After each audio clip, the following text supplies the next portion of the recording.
Okay, hi guys, welcome to the new podcast. Doesn't really have a name yet. It might have a name by the time it's actually online, but at this stage, we're just calling it podcast.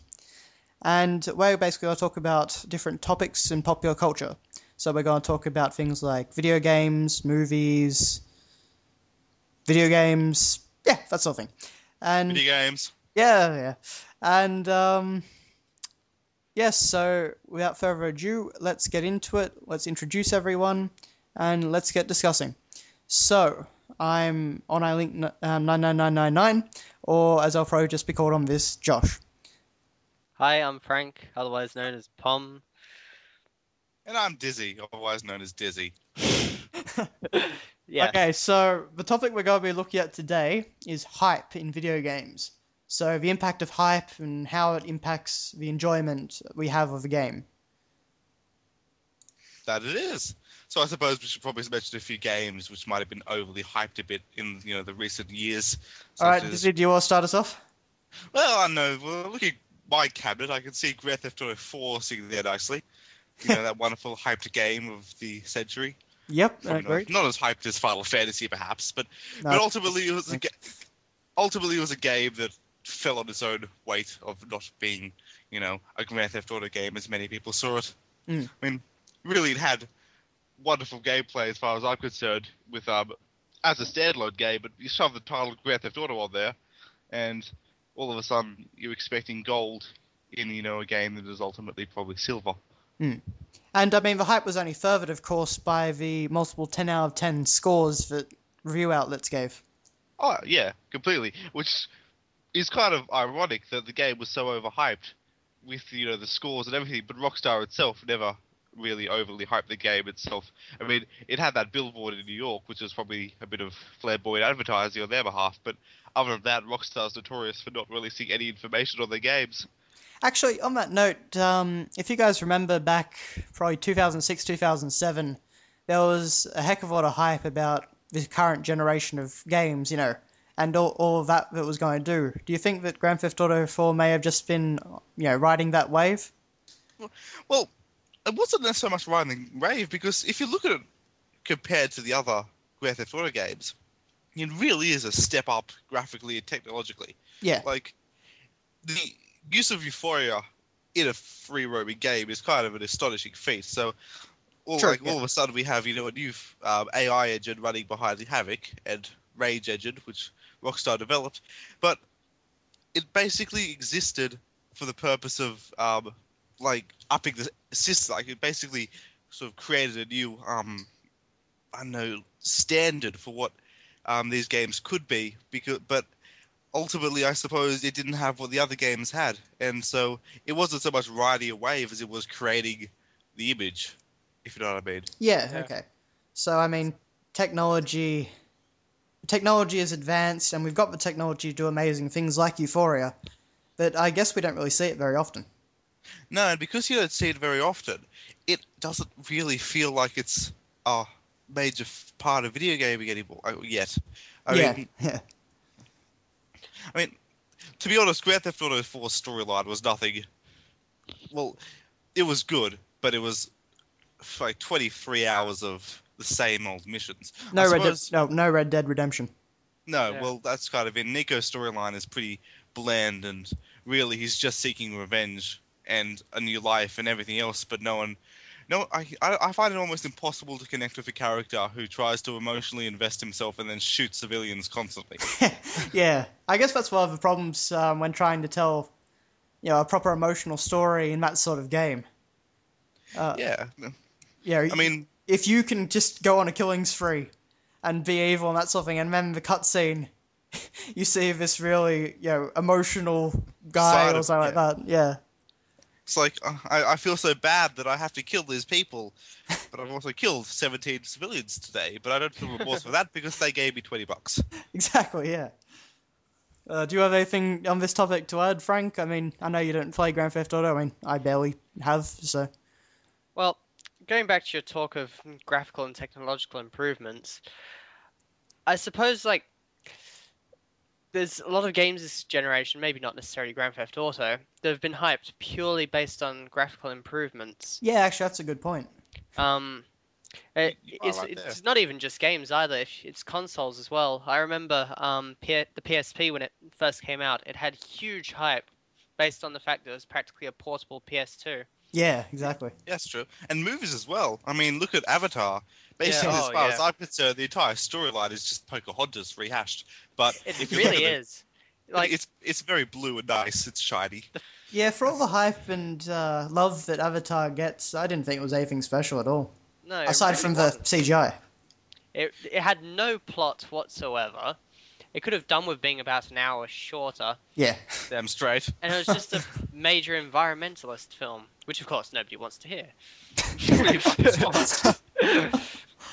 No, we're supposed to stay neutral in these, you know, like Ah, show yes, both but sides. ultimately, though, it was marketed more towards the American audience. Oh, It really yeah. was. It almost feels like a movie Oprah just wanted made so she could plug it. Basically. Correct me if I'm wrong. Hey, who knows? Yeah. But then if you look at other movies coming out, it's like Pirates of the Caribbean 4, for example, that's got massive hype. Yes, I'm really looking forward to that. Well, I mean, the thing is, though, I mean, it's not.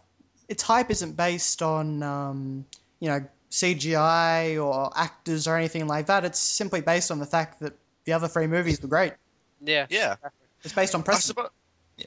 Yeah, hype could be warranted, but the problem is that if you over expect something, then you open yourself up to the possibility of being disappointed more easily. I mean, Yeah. like I said, you cannot. I cannot stand and argue that Grand Theft Auto 4 was a bad game because I loved it. Of But course, yeah. compared to the other ones, It just it wasn't just good. it just was it wasn't the same because the precedent was set. So if this Pirates of the Caribbean 4 movie turns out to be good, but it doesn't really because it doesn't have any of the other characters apart from Barbossa and Captain Jack, I'm assuming is from what I remember. I think it's got the got- old crew. It's got Oh, Black... that's This one's got Blackbeard in it. Famous that's all right. pirate from history. Yeah. so he is. Well, that's right. But I think that the expectations of the previous movie are enough to create a negative image of that movie. I suppose the other most reviewers, like professional, would probably argue against that and judge a movie on their own merits. But Yeah. like Hope, the individual buyer doesn't necessarily do that. I know I don't. Yeah. Yeah, yeah. I mean, if a prequel was good, if movie 1 was good, I want to go see movie 2. Exactly. If I saw if I saw Star Wars: A New Hope, I want to go see Empire Strikes Back, that sort of thing. Exactly. Yeah. How seeing episode 2, Attack of the Clones, didn't exactly endear me to go see episode 3, Revenge of the Sith. No, no. Though I did go and see it anyway. Yeah, well, who didn't? Yeah. Which is, I guess, the sad thing. Which is another point, actually. That time when you realize that something's being hyped, you know it's going to disappoint you, but you go and see it anyway. Well, I think there are sometimes, like, I went to see Dragon Ball Evolution basically just so I could gauge how bad it was. Yeah. Or the Avatar, the last Airbender movie. It's yeah. Actually, it's like how I bought Twilights the other day for $5 just because What? I'd never seen it before and wanted to see how bad it was. I Okay, was fair enough. sorely disappointed. Wait, you were sorely disappointed at how bad it was? So you thought it was good? No, I was sorely disappointed in the fact that I thought it would be okay. I mean, Why it would really you come to wasn't. such a ridiculously overhyped conclusion. See, Well, it was hyped. It was hyped as like the next Harry Potter, It was, but that hasn't Which- panned out. which it had no plot whatsoever. It was basically just this vampire thing with too much makeup on, running about a lot. it Did is you good to expect see something you, different though. to the book?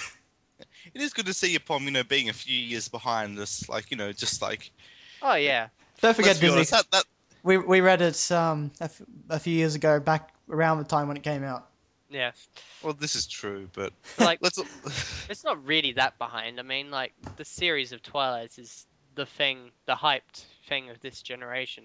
To be honest. Well, maybe not this generation, these next few years. Generation's a fairly long time, to be honest. Well, Yeah. Okay, I maybe mean- not this generation. And also, let's be honest, in 10 years' time, no one will remember the name Twilight, I guarantee it. No, Oh, but people will remember Harry Potter. They will, that's because Harry Potter was well written. Apart from It the... was. Yeah. But back to the subject of hype, because I think we kind of avoided it. Yeah, we're getting a bit off topic there, but anyway. Okay. Okay, I think I'd like to bring up a recent example of hype, and that's Force Unleashed 2. Oh, yeah. Which is all, we're all very sad about. Rest in peace, Star Wars. Yeah. It really was a great game. I loved every moment of it. Only problem was that moment wasn't bloody long enough. Oh, and of course the fact that some of the characters basically were destroyed.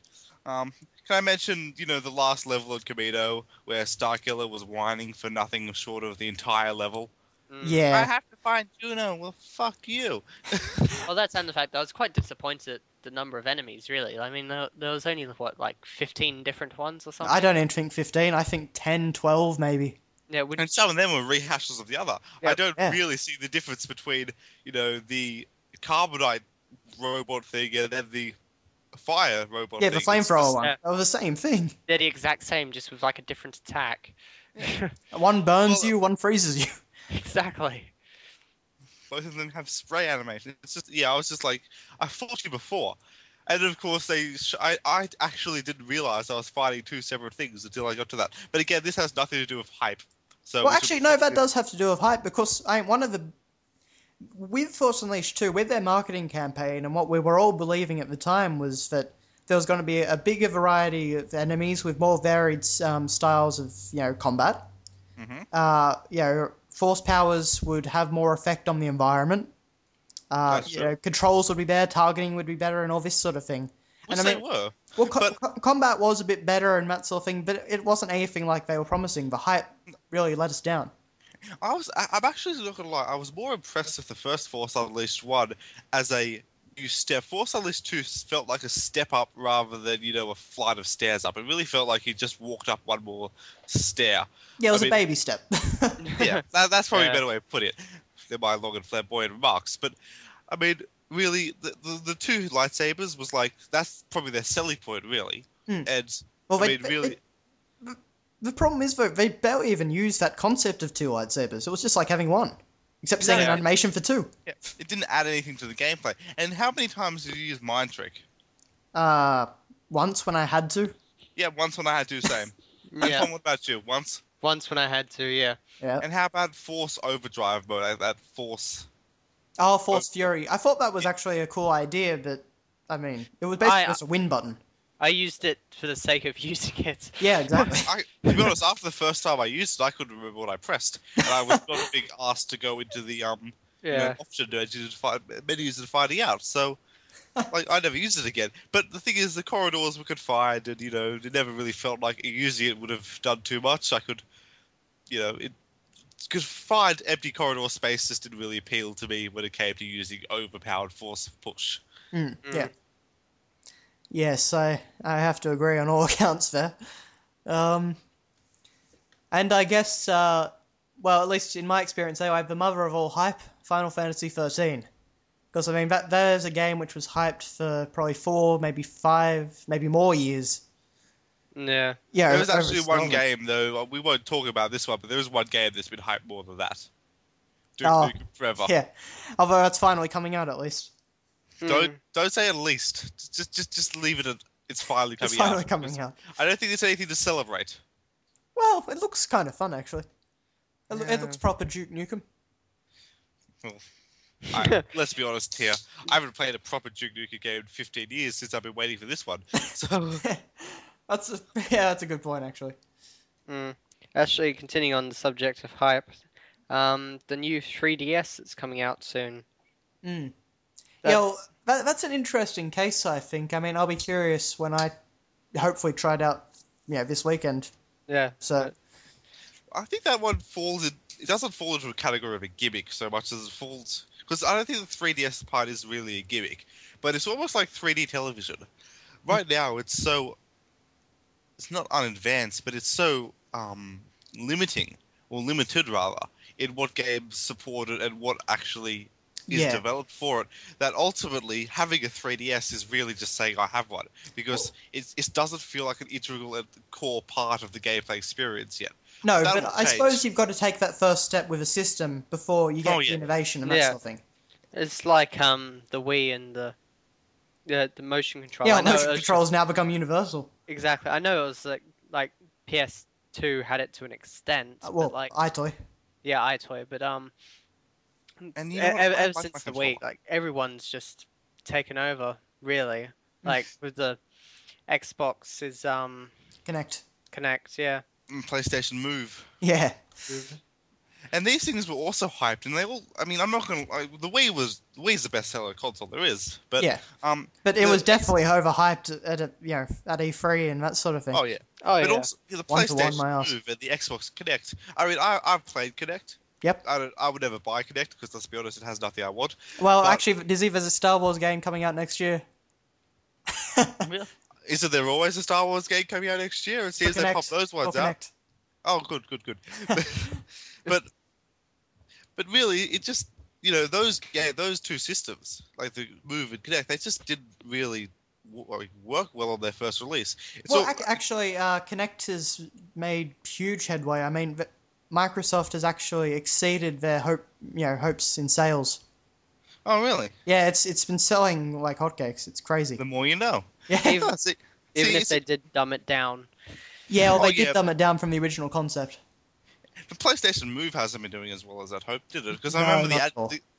the campaign they released was like slamming Xbox Connect, and then all of a sudden PlayStation Move, which is basically just a carbon copy of the Wii Motion Plus, but then Yeah, basically.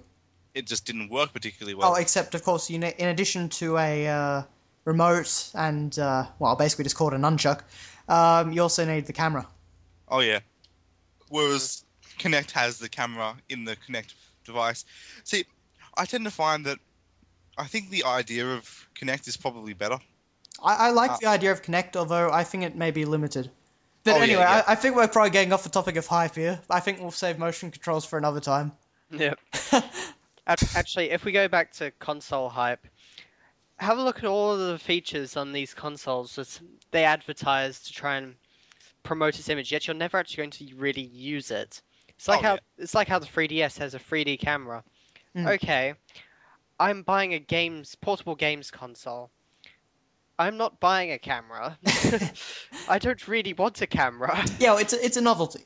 Yeah, exactly. For some people, though, that's all they need to make a purchase. Like, it's one of the big 5 main features that they post on every single advertisements they have about it. Yeah. Well, it's almost like going to the back of a video game box or, a movie and seeing who's in it or seeing what some of the features are. Ultimately, those features are just so core in the gameplay that you don't really care. Like, if you look at games like Red Faction Guerrilla, Yeah, okay. which was, first of all, underhyped. The destructibility in that game, which I think was amazing, was advertised in the back, but because it fulfills its role as core gameplay, like, you use that feature, but you don't necessarily notice you're using it as much as you might think. Like, when you first see it, it's amazing, but after, you've played for 10 hours, you basically go through buildings just because that's how the game plays. Yeah, so it changes from a novelty to a gameplay element. Exactly. Whereas a lot of the features, the consoles and other, some games just don't do that well. Like, I can't really think of an example right now, but Some games have, I suppose, things like destructibility for the sake of having it. yes, like I think Force Unleashed is actually a good example of that again. yeah, or the first Bad Company. Yeah, yeah. Because that destructibility, its purpose was ultimately to make, basically make it so you can go through buildings and stuff. But it wasn't handled in such a way that really made that as core as it could have been. I mean, I remember playing the campaign through that, and, it was very nice calling an artillery strike on, a building and, having the roof break. But because it was destroyed all, it was done really basically with just holes appearing in the buildings. Basically, I may as well just take a sniper rifle to the soldier inside's head. Yeah. Was it Red Faction Guerrilla? The buildings are so every single building you go in, and every single thing can be destroyed. But there are other tools to get around that, like sniper rifles that could shoot through walls and whatnot, which basically just meant that the destruction felt far more core because you had tools other than just blowing things up. Yeah, And okay. I think we're slowly starting to see a bit more of that, like if you hide behind a box and people are shooting at you, then the wooden box will just slowly collapse and that sort of thing. Yeah, that's with the advancement of physics engines. Yeah. Well, I mean, it's starting to actually be implemented in gameplay, and certainly Red Faction was one of the first to really push that concept. It was, especially back in the day, Red Faction 1 and 2. With its, that was in the 90s, and that was amazing. Well, well, it wasn't amazing. It was amazing for its time. Well, that's what you've always got to put everything in its context. Exactly. But, with this destructibility in environments, I remember Call of Duty 4 hyped up. Well, it didn't so much hype, but it was certainly a feature they were really pushing, was the ability to shoot through cover. Yeah, okay. And having Call of Duty 4 was my first real experience in a Call of Duty that, I mean, I've played Call of Duty 2 once before, but I never really got into it. Okay, but yep. Being able to shoot through cover just sort of was like a feature you take for granted after the first few missions. I went back and played Call of Duty 2 and 3, fully a few weeks ago, and not being able to shoot through cover is like murder on you, because now you have to wait for the enemies to poke their heads up. It's like, yeah. So, I suppose hyping up features like that, if they become core aspects of the gameplay, it doesn't actually matter that they're overhyped, as long as it works. The hype is worth it. Yeah, the hype is real, I guess. Yeah. When you start making games where the hype, or producing and promoting games with hype of features that just don't matter, like, say, hyping up CGI cutscenes. Yeah. Honestly, Final Fantasy 13. Yeah, I think we should get back to Final Fantasy 13, because that was one of the major things we really were talking about before. Well, actually, just before we get on to that, I'd just like to say about Final Fantasy 13, for about the first 2 or 3 years of knowing about it, we actually weren't seeing real gameplay. It was all actually completely and utterly faked. Oh, really? Yeah, all the hype surrounding it, all the plans that they made and everything, it was all actually fake. That's interesting. That reminds me of the second Killzone gameplay. Yeah, that was another case. In fairness, most of the early next generation games that we saw were trailers were completely faked. Oh yeah. Except, well, even Assassin's Creed to a reasonable extent. Yeah, but that was a lot more gameplay than I think. I think it was more manipulation of the gameplay within. Like, you'd be surprised what you can actually do with a game, and if if you're in a controlled environment, like completely controlled, yeah. And you take out the HUD, then you can really make it look like a movie. Yeah. But if it's when it becomes a CGI cutscene that tries to look really like a game that you can tell. Like there was a game, Operation Flashpoint Dragon Rising, came out last year, or 2008 maybe, or 9. I think it was 9. But it had really quite basic graphics, but they released a gameplay movie that was done in first person. That looked absolutely amazing. Like, to be honest, if that was a game now, it would surpass any game ever produced. The graphics were just insane. Wow. And the gameplay concepts were insane. It involved basically being on top of a mountain, and that movie really hyped me up for the game. But then I actually saw the game, and I was like, this is atrocious. Oh, okay. So I guess actually, it's interesting talking about this topic because, I mean, when I was young playing like the PlayStation 1 generation of RPGs and all that sort of thing, the biggest hype feature they had really was full motion video, or the CGI cutscenes and that sort of thing. So it's funny now that it's more of a negative in some ways. Yeah. I guess opposite to all that, we've basically got World of Warcraft, which is, for over 14 million subscribers and everything, and, well, look at the graphics in that. Yeah. Well, normally games get hyped based on technological improvements or various graphical improvements that the companies, shoved into them. But with World of Warcraft, Blizzard boasted about water improvements and lava improvements. Yeah, improving. And of course, don't forget lens flare. Yeah, and can't forget the lens flare. But for a game of this generation, it really has nothing graphically to boast about, and yet it still has tons of hype. Are you kidding? Those fire effects are truly amazing. When I cast Fireball, I really feel like my character's casting Fireball. Oh, yes, in a world of 2D graphics. Yeah, except they didn't actually improve Fireball. That's how they always have that one motion to cast per race. Yeah, one animation for everything. Always the exact same thing. Yeah, in terms of the technical department, WoW certainly no stunner. I mean, it's still running on the 2004 engine. Yeah. Okay, but so... At the same time, WoW can't really update its engine to the, it can't change the engine it's running on because that's the core of the game. Oh, of course, yes. Yeah. Okay, so it doesn't have hype based on graphics. So that would mean, naturally speaking, it'd have to rely on some other traits that it may have, i.e., like gameplay. Well, actually, it really doesn't have, like, that much great of a storyline or anything like that to boast in that side of things. The thing is, though, I actually disagree with you there in the way that I felt that a lot of features, like these minor graphical improvements, were hyped quite a bit. Oh, they were. I mean, they're just not very good. I know, but like even the graphical improvements that Cataclysm brought around, they were still hyped like anything. Oh yeah, hyped like hell. I think some of the hype of World of Warcraft comes from its art style.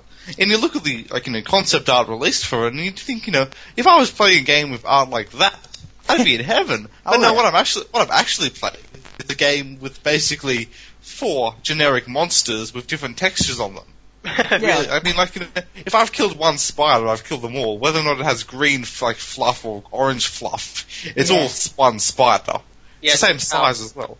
When you travel on a boat, it's always the exact same design, no matter where it is. Exactly. Well, WoW's a really odd case, I think, because it gets hyped up so much, and people believe the hype and agree with it, and pay their monthly subscription to play the game, buy the expansion, everything. Just going back to what we were saying earlier, though, it's the company that provides the hype as opposed to, just the public. Well, yeah, that's true. I mean, opposite. I guess this is the opposite to what Dizzy was saying earlier about Grand Theft Auto 4, whereas Rockstar didn't hype that. Blizzard hype up pretty much everything. Yeah. But they are the masters of it. Well, they really are. In fairness, they hyped the crafting system. They spent an entire E3 talking about the crafting system last year in Diablo 3. So, yeah. Oh, speaking of which, I want my Diablo 3. Yeah. Now! That was the thing about how Blizzard wasn't going to release any new games in 2011. Yeah. But that itself is creating hype. If you think about that, if you say that you're not going to release any games from this year, and then say, oh, by the way, we're releasing this wonderful game this year, then all of a sudden you've created 2 lots of controversy rather than 1. That's true. All of a sudden, bam, you've basically created 2 lots of news, which creates twice as much interest. Actually, on that note, I guess we may as well talk about StarCraft 2. Yeah. If there was a game that was hyped, it was hyped for, 10 years, basically. Yeah, of course. And I guess the surprising thing in that case, though, was it actually kind of met the hype. It did, but it met the hype. It really met the hype of what the people were kind of expecting, because it focused. I think in that case, Blizzard just showed that it knew its audience. Yes. Which was multiplayer balance. I mean, when some may disagree. Yeah, some might disagree, and I'm sure they would, but I think it's fair to say that for a game of this year where almost no balancing is ever really properly carried out, I mean, let's have a look at the grenade launcher in Call of Duty, followed by the spawn system of Black Ops. It's like it's one clusterfuck after the other. So having a game that's even remotely balanced in the multiplayer aspect, even if it took 10 years to balance it, is kind of. I mean, even if you look at WoW, there's always 5 classes that are heavily overpowered versus the others. Yeah. Balance just doesn't really exist very often. No. When you think StarCraft 1 was one of the only cases where that happened. When you think about it, though, balance is actually incredibly hard to create, because it's like this giant mathematical puzzle, basically. Yeah. You have to make the numbers equate. And in stuff like StarCraft, that's really hard to do, because each race is fundamentally extremely different. Oh, yeah. It's not Oh, sorry, you were going to say? Well, I just think that when StarCraft 1 was released, correct me if I'm wrong, but it wasn't actually released as a multiplayer bonanza as much as it was. No, as far as I'm aware, it was really just chaos theory. It created the perfect balance of multiplayer, and it was just sheer luck. And because of that, it's been expected, in the same way Hype is, to basically create a balanced and ultimate multiplayer experience in the RTS. So Blizzard basically had to rely on their own expectations and of the public to be able to do it. And whether or not they did is a question for you guys. But really, of course, I mean, the public really decide what balance is. Exactly. I suppose that you can probably judge balance, but if you look at the StarCraft leaderboards, Pom, you do that a lot, don't you? Who's the highest ranked StarCraft players, and what factions do they play? I don't particularly know the highest as such, but if you look at Idra, for example, he's pretty popular player. He's doing pretty well in general, really, in various international tournaments going on. Came second at thing in Germany a while back, but I can't say I haven't been following it recently. But he plays predominantly Zerg and sometimes Protoss. Generally speaking, the top players play Protoss or Zerg and try to avoid Terran. Because there's this hatred for Terran out there, and I have no idea why. But if you read the forums, which I did when StarCraft 2 was, still very new, the real word on the forum was that Zerg was underpowered. Do you guys ever remember that? I do remember that. Yeah. It's still a commonly held opinion. Most people seem to think that Terran is overpowered and that Zerg is underpowered. But in the realism of things, they're balanced. It's just that Terran's easier to play, whereas Zerg is harder to play. Yeah, well, exactly. It almost feels as that's what I agree. I mean, it almost feels though it's becoming a Gears of War-esque. I got killed by the Lancer, so therefore the Lancer must be overpowered. Yeah, that's is that logic? Yeah, sometimes it is just people having a cry. It's like people really, really complained about Reapers, so Blizzard just went and nerfed them to the ground for no apparent reason.